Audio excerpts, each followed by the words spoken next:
stiff action against the Gaulish cavalry. But actually the Gaulish cavalry are better, and they whip the posteriors of those Romans.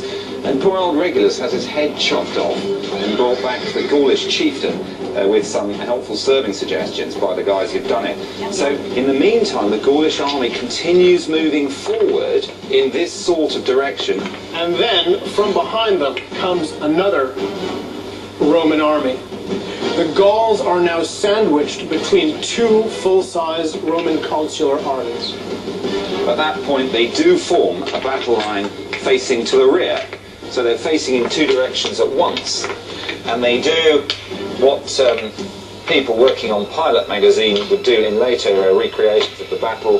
They stand still and they try and face both ways at once, which is not a good idea.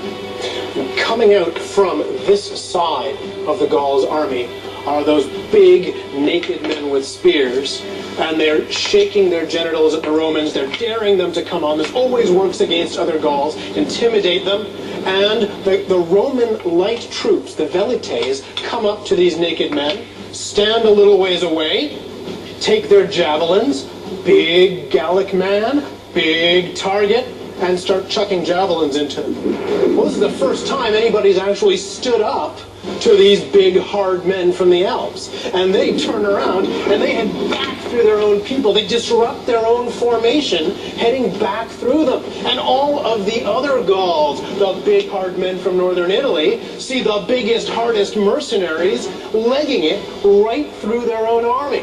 Yeah, they don't look quite so hard with a javelin through them. And at that point, at that point, of course, they are well and truly in the sandwich. The panicking Gaisate have unsettled the army, and the Romans can come in for the kill. Now, these Roman armies come in waves, wave after wave of Roman soldiers, and as one wave gets tired from killing and gets worn down, the next wave comes in and starts killing. The next wave in a brutal, inexorable bloodbath that leaves the poor deluded Gauls cut to ribbons. The Gaulish commander leaves the scene and does what he knows, according to his custom, he must do, commits suicide. So it's been nice knowing you, Nick.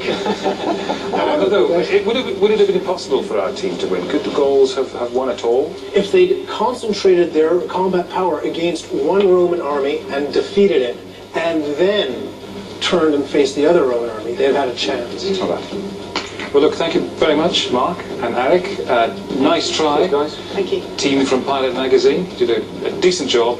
Unfortunately, you did lose the battle, but you also lost the war. So there you are. Listen, well done. Thank you. The Romans pummeled the Gauls at the real Battle of Telamon, crushing tribal opposition and pushing further into northern Italy. Within 2 years, the Roman frontier stretched all the way to the Alps. The victory at Telamon marked a turning point in the Roman domination of Italy, paving the way for their overseas empire of the future.